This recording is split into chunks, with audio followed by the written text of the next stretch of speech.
TV 24 news ವಾಹಿನಿಗೆ ಸ್ವಾಗತ. ಇಂದು ನಮ್ಮ ನ್ಯೂಸ್ ಸಮೂಹದ ರಾಜ್ಯ ಉಪಸಂಪಾದಕ ಬಸವರಾಜ್ ನಡೆಸಿದ ಮುಕ್ತ ಸಂವಾದದಲ್ಲಿ ಮಾತನಾಡಿದ ಜೆಡಿಎಸ್ ಮುಖಂಡ ಹಾಗೂ ಮಾಜಿ ಮಲಪ್ರಭಾ ಸಕ್ಕರೆ ಕಾರ್ಖಾನೆ ಅಧ್ಯಕ್ಷ ನಾಸೀರ್ ಭಾಗವಾನ್ ಮಲಪ್ರಭಾ ಸಕ್ಕರೆ ಕಾರ್ಖಾನೆ ಖಾನಾಪುರ ಸಮಗ್ರ ಅಭಿವೃದ್ಧಿ ಸೇರಿ ವಿವಿಧ ವಿಷಯಗಳ ಬಗ್ಗೆ ಮುಕ್ತವಾಗಿ ಮಾತನಾಡಿದ್ದಾರೆ. ಖಾನಾಪುರ ಕ್ಷೇತ್ರದ ವಿಶೇಷವಾಗಿ ಜನನಾಯಕರು ಆಗಿರ್ತಕ್ಕಂಥ ಜೆಡಿಎಸ್ ಮುಖಂಡರು ಆಗಿರ್ತಕ್ಕಂಥ ಶ್ರೀ ನಾಸೀರ್ ಭಾಗವಾನ್ ಸಿಕ್ಕಿದ್ದಾರೆ. ವಿಶೇಷವಾಗಿ ಸಾಕಷ್ಟು ವಿಷಯಗಳನ್ನ ಸಮರ್ಪಕವಾಗಿ ಚರ್ಚೆ ಮಾಡೋಣ. ಸರ್ ನಮಸ್ತೆ. ವಿಶೇಷವಾಗಿ ಒಂದು ಮಲಪ್ರಭಾ ಸಕ್ಕರೆ ಕಾರ್ಖಾನೆಗೆ ತಾವು ಅಧ್ಯಕ್ಷರಾಗಿದ್ರಿ. ಇಂತಹ ಸಂದರ್ಭದಲ್ಲಿ ತಮ್ಮ ಒಂದು ಅಪೇಕ್ಷೆನೇ ಇತ್ತು, ಸಾಕಷ್ಟು ಹೋರಾಟಗಳು ನಡೆದಿದ್ವು, ಒಬ್ಬ ಗೌರ್ಮೆಂಟ್ MD ಬರ್ಬೇಕು ಅಂತ ಹೇಳ್ಬಿಟ್ಟು. ಈಗ ಸರ್ಕಾರಿ MD ಬಂದಿರತಕ್ಕಂಥದ್ದು ತಮ್ಮ ಒಂದು ಇದಕ್ಕೂ ಸಹ ಪೂರಕ ಆಗಿದೆ. ಏನ್ ಹೇಳಿಕ್ ಬಯಸ್ತೀರಾ? ನನ್ನ ಅಪೇಕ್ಷೆ ಆ ಫ್ಯಾಕ್ಟ್ರಿ ಮುಂದೆ ತರಬೇಕಂತಿತ್ತು. ಮತ್ತು ನನ್ನ ನೋಡಿ ಜನ ಓಟ್ ಹಾಕಿದ್ರು. ಈ ಉಳಿದು ಯಾರು ಮಂದಿ ನೋಡಿ ಓಟ್ ಹಾಕಿಲ್ಲ. ನಾ ಆ ರೀತಿ ನನ್ನ ನೋಡಿ ಓಟ್ ಹಾಕ್ಯಾರು. ಅದನ್ನ ಫ್ಯಾಕ್ಟ್ರಿ ಮುಂದೆ ಒಳ್ಳೆ ರೀತಿಯಿಂದ ನಡೆಸಬೇಕು. ಈ ರಾಜ್ಯದಾಗ ಮೊದಲು ಹೆಂಗೆ ಮಾದರಿ ಇತ್ತು ಆ ಮಾದರಿ ಟೈಪ್ ಮಾಡ್ಬೇಕು ಅನ್ನೋದು ಆಸೆ ಇತ್ತು. ಆದರೆ ಅಲ್ಲಿ ಬಂದಂಥ ರಾಜಕೀಯ, ಜಾತಿ ರಾಜಕಾರಣ ಇರಲಿ, ಮತ್ತೊಂದಿರಲಿ, ಅಸೂಯೆ ರಾಜಕಾರಣ, ಇವೆಲ್ಲ ಕೂಡಿದಾಗ ಅಲ್ಲಿ ನನ್ನ ಮ್ಯಾಗ ಅವಿಶ್ವಾಸ ಮಾಡಿದರು. ಏನೂ ಒಂದು ಕಳಂಕಿಲ್ದ ಅವಿಶ್ವಾಸ ಮಾಡಿದರು. ಪ್ರೈವೇಟ್ MDನ ತೆರ್ಯಾಕೆ ಹಚ್ಚಿದ್ರು, ಮೆಜಾರಿಟಿ ಐತೆ ಅಂತ ಬೇಕಾದ ಮಾಡಿದರು. ಅದು ಮಾಡಿದ್ದು ಹೊಡೆತು ಈಗ ಅವ್ರಿಗೆ ಬಿದ್ದೈತಿ. ಅಲ್ಲಿ MD ನಾವೇನು ತಂದು ನಾನು ತಂದು ಒಂದು ತಿಂಗಳದಾಗ ಅವನ್ನ ಹೊರಗೆ ಹಾಕಿ ಮತ್ತೆ ಸರ್ಕಾರಿ MD ತಂದಿದ್ದೆ. ಅದಕ್ಕೆ ಇವ್ರು ಯಾರೂ ಆಸ್ಪತ್ರೆ ಕೊಡಲಿಲ್ಲ. ಈಗ ಇದ್ದಂಥ ನಿರ್ದೇಶಕ ಮಂಡಳಿ ಒಟ್ಟೆ ಯಾರೂ ಅದಕ್ಕೆ ಕೇರ್ ಕೊಡಲಿಲ್ಲ. ನಾನು ತೊಗೊಂಬಂದೆ. ನನ್ನ ಮ್ಯಾಗನೇ ಹಿಂಗೆ ಮಾಡಿದಾಗ ನಾನು ಸುಮ್ಮನೆ ಆಗಿಬಿಟ್ಟೆ. ಈಗ ನೋಡ್ರಿ, ಇದು ಫ್ಯಾಕ್ಟ್ರಿ ಅಳುಗುಳಿನ ಇದೈತೆ. ಅದಕ್ಕೆ ನಾನು ಈಗ ಸರ್ಕಾರಿ MD ಬಂದಾರ, ಸರ್ಕಾರಿ MD ನಡೆಸ್ಕೊಂಡು ಹೋಗ್ಲಿ. ಅದು ಪ್ರೈವೇಟ್ MD ಬರುವಂಥದ್ದಿಲ್ಲ. ಯಾವ್ದಾರ ಕವಿಭಂಗಾಗಿ ಯಾವ್ದಾರ MLA ಕವಿಭಂಗಾಗಿ ಬರೋದಲ್ಲಿ ಅವಶ್ಯ ಇಲ್ಲ. ಸರ್ಕಾರಿ MDನ ಬರಬೇಕು, ಸರ್ಕಾರಿ MDನ ನಡೆಸಬೇಕು. ಏನಾರ ಸರ್ಕಾರ ಜವಾಬ್ದಾರಿ ಆಕೈತಿ. ಈಗ ಪ್ರೈವೇಟ್ನವ್ರು ಮಾಡಿದ್ದಕ್ಕೆ ಅವೆಲ್ಲ ಅವ್ಯವಹಾರಗಳು ಕಂಡು ಬಂದಾವು. ಅವ್ಯವಹಾರಗಳು ಹಾಕಿ ಈಗ ಕ್ರಿಮಿನಲ್ ಕೇಸ್ ಆಗಾಕತ್ತಾವ, ಹೊಡೆದಾಟ ಆಗ್ಯಾವ. ಇಂಥವೆಲ್ಲ ಇವರು ನಿರ್ದೇಶಕ ಮಂಡಳಿ ಅಲಕ್ಷ್ಯದಿಂದ ಇವೆಲ್ಲ ನಡೆದಾವೆ. ಇವು ಯಾರ್ದೋ ಕೈಗೊಂಬೆ ಕೆಲಸ ಮಾಡೋದು ಅವಶ್ಯ ಇಲ್ಲ. ನೇರವಾಗಿ ಸರ್ಕಾರಿ MDನ ತೊಗೊಂಬರ್ಬೇಕು.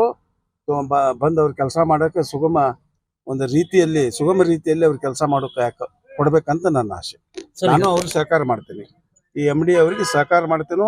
ಅವ್ರಿಗೆ ಯಾವುದೇ ಥರದ ಆತಂಕ ಬರ್ದಂಗೆ ಇವ್ರು ನಡ್ಕೋಬೇಕು. ನಿರ್ದೇಶಕ ಮಂಡಳಿ ಯಾಕೆ ಅವರೇ ಹಾಕಬೇಕು? ಈಗಿದ್ದು ಪ್ರೈವೇಟ್ MDನೇ ಹಾಕಬೇಕು. ಈಗಿದ್ದಾರು ಹೊಸದಾಗಿ ಸರ್ಕಾರಕ್ಕೆ ತಿಳಿಸ್ತಾರೆ. ಸರ್ಕಾರ ಬರುವಂಥ ಎಲ್ಲ ಕಾಯ್ದೆ ಕಾನೂನು ಅರ್ಥ ಅವ್ರದಾರು, MD ಅದಾರು, ಇದದಾರು, ಅವರು ಗೌರ್ಮೆಂಟ್ GR ಅದಾರು. ಅವರು ನಡೆಸಲಿ, ಸಹಕಾರ ಕೊಡೋಣ ಎಲ್ಲರಿಗೂ ಕೂಡ. ನಮ್ಮ ಕ್ಷೇತ್ರದಾಗ ನನಗೆ ಮುಂದೆ ಬರುವಂಥ ದಿವಸದಾಗ ಈ ಕ್ಷೇತ್ರ ಖಾನಾಪುರ ಮತ್ತು ಕಿತ್ತೂರು ಎರಡು ಕಣ್ಣಿದ್ದಂಗೆ ನನಗೆ. ಅವನ್ನೇ ಅಲ್ಲಿ ನಡೆಸ್ಕೊಂಡು ಹೋಗುವಂಥ ವ್ಯಕ್ತಿ ಸರಿಯಾಗಿಲ್ಲ. ಏನಾಗತ್ತೆ, ಒಣ ರಾಜಕೀಯ, ಒಂದು ಉದ್ಯೋಗ ಸೃಷ್ಟಿ ಇಲ್ಲಿ ಇದ್ದಂಥ ಫ್ಯಾಕ್ಟ್ರಿಗಳು ಸರಿಯಾಗಿ ನಡೆಸ್ಕೊಂಡು ಹೋಗುವಂಥ ವಿಚಾರ ಇಲ್ಲ ಇವ್ರಿಗೆ.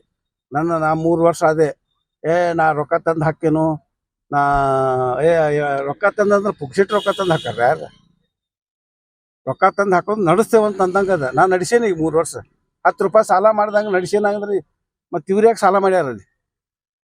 30 ಕೋಟಿ ರೂಪಾಯಿ ಅದಕ್ಕೆ ತಂದಾರ ಇವ್ರು ಹಲಿಗೆಕರ್ ಕಡೆ ಸಾಲ? ಯಾವ ವಿಚಾರವಾಗಿ ತಂದರು? ಹಲಿಗೆಕರ್ದು ತಂದ 600 ಕೋಟಿ ಅವ್ಯವಹಾರ ಬಹಿರಂಗ ಬಂದೈತಿ. ಅದನ್ನ ತುಗ್ಸಾಕಾಗತ್ತು. ಎಲ್ಲ ಮಿಲಾಪಿ ಕುಸ್ತಿ ನಡೆದೈತಿ ತಾಲೂಕಿನ್ಯಾಗ ಅನ್ನೋದು ಎಲ್ಲರಿಗೂ ಅರ್ಥ ಐತಿ, ಗೊತ್ತೈತಿ. ಅಂಥದ್ದು ಹೋಗಿ ಇಲ್ಲಿ ಬಂದು ಎಲ್ಲ ಇದ್ರ ನಮ್ಮನ್ನೇ ಇಳಿಸಾಕ, ಅವನು ಕಾಂಪಿಟೇಟರ್ ಅಂತ ನನಗೆ ಇಳಿಸಾಕ ಮಾಡಿ ನಾನು ಐತೆ ಅದೆಲ್ಲ ಮಾಡ್ತೇನೆ ಅದನ್ನು. ಈಗೆಲ್ಲ ಸೌಮ್ಯವಾಗಿ ನಡೆದಂಥ ವಿಷಯಗಳು ರೈತರಿಗೆ ಯಾವುದೇ ಥರದ ದುಃಖ ಆಗಬಾರ್ದು, ರೈತರಿಗೆ ಒಳ್ಳೇದಾಗಬೇಕು.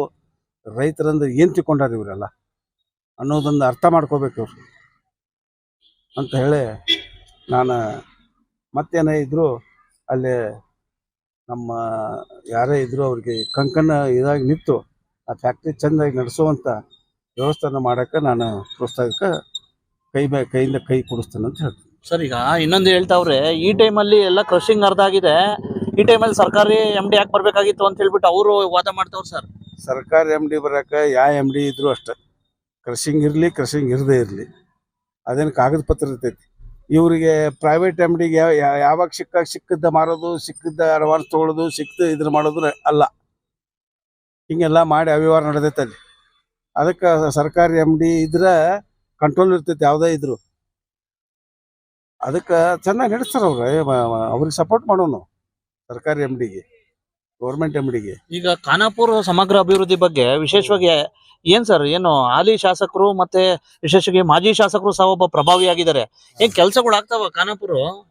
ಅಲ್ಲಿ ಇರೋದು ಜಾತಿ ರಾಜಕಾರಣ ಖಾನಾಪುರದಾಗ. ಅಲ್ಲಿ ಇರೋದು ಜಾಲಚ್ಬಾಜಿ. ಯಾರು ಜಾಲಚ್ಬಾಜಿ ಅಂತ ಅವ್ರಿಗೆ ಒಂದು ನಡೆದಿತ್ತು ಇಲ್ಲಿವರೆಗೆ. ಈಗ ಒಂದು 2 ಪೀರಿಯಡ್ನಾಗಿಲ್ಲ.